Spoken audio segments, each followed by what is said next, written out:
ಇನ್ನು ಇದಕ್ಕೆ ಸಂಬಂಧಪಟ್ಟಂಗೆ ಸಿಎಂ ಕೂಡ ಮಾತಾಡಿದ್ದಾರೆ. ಮುಡಾದಲ್ಲಿ ಸೈಟ್ ಅಕ್ರಮದ ವಿಚಾರಕ್ಕೆ ಸಂಬಂಧಪಟ್ಟಂಗೆ ಸಿಎಂ ಮಾತಾಡಿದ್ದಾರೆ. ಇದು ಬಿಜೆಪಿಯವರ ಕಾಲದಲ್ಲಾಗಿದ್ದು, ನಮ್ಮ ಕಾಲದಲ್ಲಲ್ಲ. ನನ್ನ ಹೆಂಡತಿಗೆ ಹಿಂದೆ ಸೈಟ್ ಹಂಚಲಾಗಿತ್ತು.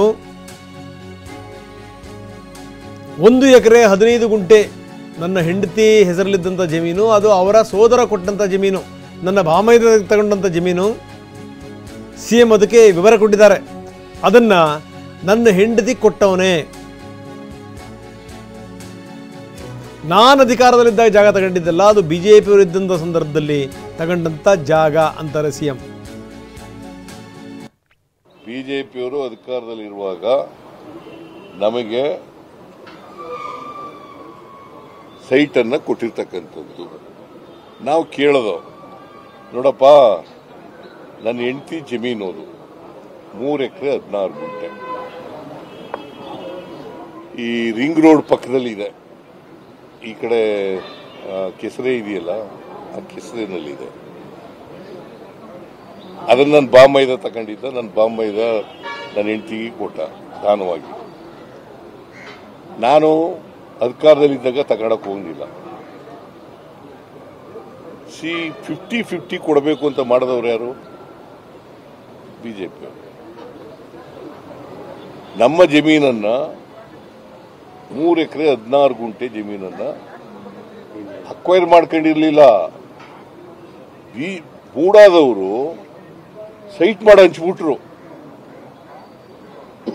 It you follow?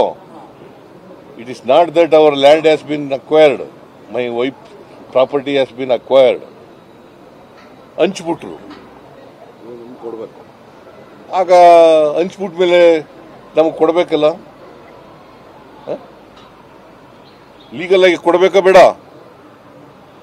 ಕಾನೂನು ಪ್ರಕಾರ ಮೂಡದಲ್ಲಿ ನಮಗೆ 50-50 ಕೊಡಕ್ಕೆ ಅಂತ ಅವ್ರು ಒಪ್ಕೊಂಡ್ರು. ಆಯ್ತು ಕೊಡಿಯಪ್ಪ, ಅಷ್ಟೇ ಕೊಡಿ ಅಂತಂದ್ರು. ನಿಮ್ಗೇನು ನಿಯಮಾವಳಿಗಳಿದಾವೆ, ಸರ್ಕಾರದ ಏನು ಆದೇಶ ಇದೆ, ಅದ್ರ ಪ್ರಕಾರ ಕೊಡಿ ಅಂತ ಬಿಜೆಪಿಯವರು ಅಧಿಕಾರದಲ್ಲಿರುವಾಗ ಕೇಳ್ಕೊಂಡಿದ್ದವು. ಆಗ ಅವರು ನಮಗೆ ಬೇರೆ ಬೇರೆ ಸೈಟ್ಗಳನ್ನು, ಬೇರೆ ಜಾಗದಲ್ಲಿ ಸಮಾನಾಂತರ ಸೈಟ್ಗಳನ್ನು ಕೊಟ್ಟಿದ್ದಾರೆ. What is wrong in that? See, this particular piece of land is acquired, purchased by my brother-in-law, one Mallikarjuna. ಗೊತ್ತಾಯ್ತಾ? ಆ ಮಲ್ಲಿಕಾರ್ಜುನ ಏನ್ ಮಾಡ್ದ, ಅವನ ಸಿಸ್ಟರು ನನ್ನ ವೈಫು, ಅವನಿಗೆ ಈ ಅರಿಶಿನ ಕುಂಕುಮ ಅಂತ ಅವ್ರ ಪಾಲ್ ಭಾಗ ಆದ್ರಲ್ಲ, ಅದನ್ನ ಕೊಟ್ಬಿಟ್ಟ. ಗಿಫ್ಟ್ ಮೂಲಕ, ಗಿಫ್ಟ್ ಡೀಡ್ ಮೂಲಕ ಕೊಟ್ಬಿಟ್ಟ, ದಾನ ಕೊಟ್ಟ. ಅದೇನ್ ಮಾಡಿದ್ರು ಮೂಡಾದವರು, ಅವ್ರಿಗೆ ಗೊತ್ತಿದ್ದೋ ಗೊತ್ತಿಲ್ದೇನೋ ಗೊತ್ತಿಲ್ಲ ನನಗೆ, ನಮ್ಮ ಜಮೀನನ್ನ ಸೈಟ್ ಮಾಡಿ ಹಂಚ್ಬಿಟ್ರು. ಗೊತ್ತಾಯ್ತಾ? ನೀವು ಹೇಳೋದು, ಸೈಟ್ ಮಾಡಿ ಹಂಚ್ಬಿಟ್ರು. ಹಂಚಿದ ಮೇಲೆ ನಮಗೆ ಜಮೀನೇ ಇಲ್ಲದಾಗಾಯ್ತು,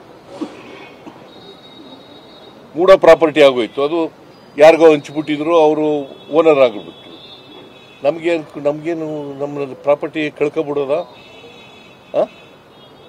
ಅದಕ್ಕೆ ಮೂಡಾದವ್ರಿಗೆ ಕೇಳೋದು, ನಿಮಗೆ 50-50 ಕೊಡ್ತೀವಿ ಅಂತಂದ್ರು. ಅಲ್ಲಿಲ್ಲ ಜಮೀನಿಲ್ಲ, ಬೇರೆ ಕಡೆ ಕೊಡ್ತಿದ್ದಾರೆ, ಸಮಾನಾಂತರ ಜಾಗದಲ್ಲಿ ಕೊಟ್ಟಿದ್ದಾರೆ. ಅದು ಕಾನೂನು ಪ್ರಕಾರ ಮಾಡಿದ್ದಾರೆ. ತಪ್ಪದು. ಬಿಜೆಪಿ ಇನ್ನು ಇದಕ್ಕೆ ಸಂಬಂಧಪಟ್ಟಂಗೆ ಡಾಕ್ಟರ್ ಎಚ್ ಸಿ ಮಹದೇವಪ್ಪ ಕೂಡ ಮಾತಾಡಿದ್ದಾರೆ. ಈ ಬಗ್ಗೆ ಪತ್ರಿಕೆಗಳಲ್ಲಿ ಬಂದಂತ ಆರೋಪನ ನಾನು ನೋಡಿದ್ದೀನಿ. ಮುಡಾ ವಿಚಾರಕ್ಕೆ ಸಂಬಂಧಪಟ್ಟಂಗೆ ಪೌರಾಡಳಿತ ಸಚಿವರು ಈಗಾಗಲೇ ತನಿಖೆಗೆ ಆದೇಶ ಕೊಟ್ಟಿದ್ದಾರೆ. ನಮ್ಮ ಸರ್ಕಾರ ಬಂದ ಮೇಲೆ 50-50 ಕೊಟ್ಟಿಲ್ಲ, 50-50 ಅನುಪಾತದಲ್ಲಿ ನಾವು ಕೊಟ್ಟಿಲ್ಲ. ಕಾನೂನು ಮೀರಿ ಏನೇ ಮಾಡಿದರೂ ಕೂಡ ಕ್ರಮ ಕೈಗೊಳ್ಳುತ್ತೀವಿ ಅಂದಿದ್ದಾರೆ ಮಹದೇವಪ್ಪ. ಆರೋಪಗಳು ನಾನು ನೋಡಿದೆ ಪತ್ರಿಕೆಯಲ್ಲಿ ಇದು ಮಾಡಿದ್ದಾರೆ ಅಂತ. ನಿನ್ನೆ ನಮ್ಮ ಪೌರಾಡಳಿತ ಸಚಿವರಲ್ಲಿ ಭೇಟಿ ಇಟ್ಟು ಮೀಟಿಂಗ್ ಮಾಡಿ, ಎಲ್ಲಿ ಕಾನೂನನ್ನ ಉಲ್ಲಂಘನೆ ಮಾಡಿ ತಪ್ಪುಗಳಾಗಿದ್ದಾವೆ ಅದನ್ನು ತನಿಖೆ ಮಾಡ್ತೀವಿ ಅಂತೇಳಿ ಅಧಿಕಾರಿಗಳ ತಂಡ ಮಾಡಿ ತನಿಖೆಗೆ ಆದೇಶಿದ್ದಾರೆ. ನನಗೆ ಗೊತ್ತಿರೋಗೆ ನಮ್ಮ ಸರ್ಕಾರ ಬಂದ ಮೇಲೆ ಆ ಥರ 50-50 ಸೈಟನ್ನು ಕೊಟ್ಟಿರ್ತಕ್ಕಂಥ ಉದಾಹರಣೆ ಇಲ್ಲ. ಹಿಂದೆ ಆ ಥರ ಆಗಿದ್ದೇವೆ ಅಂತ ಮಾತು ಕೇಳ್ತಾ ಇತ್ತು. ಈಗಾಗಲೇ ಅವರು ತನಿಖೆಗೆ ಆದೇಶ ಮಾಡಿದ್ದಾರೆ, ಟೀಮ್ನು ಮಾಡಿದ್ದಾರೆ. ಕಾನೂನು ಉಲ್ಲಂಘನೆ ಮಾಡಿ ಕಾನೂನು ಮೂಢ ಕಾಯ್ದೆ ಒಳಗಡೆ ವ್ಯಾಪ್ತಿಗೆ ಬರದೇ ಇರತಕ್ಕಂಥ ನಿರ್ಧಾರ ಮಾಡಿದರೆ ಅದು ಖಂಡಿತವಾಗಿ ಕ್ರಮ ತೆಗೆದು ಯಾರು ಮಾಡಿದ್ದಾರೆ ಅವರು ಇರುತ್ತೆ.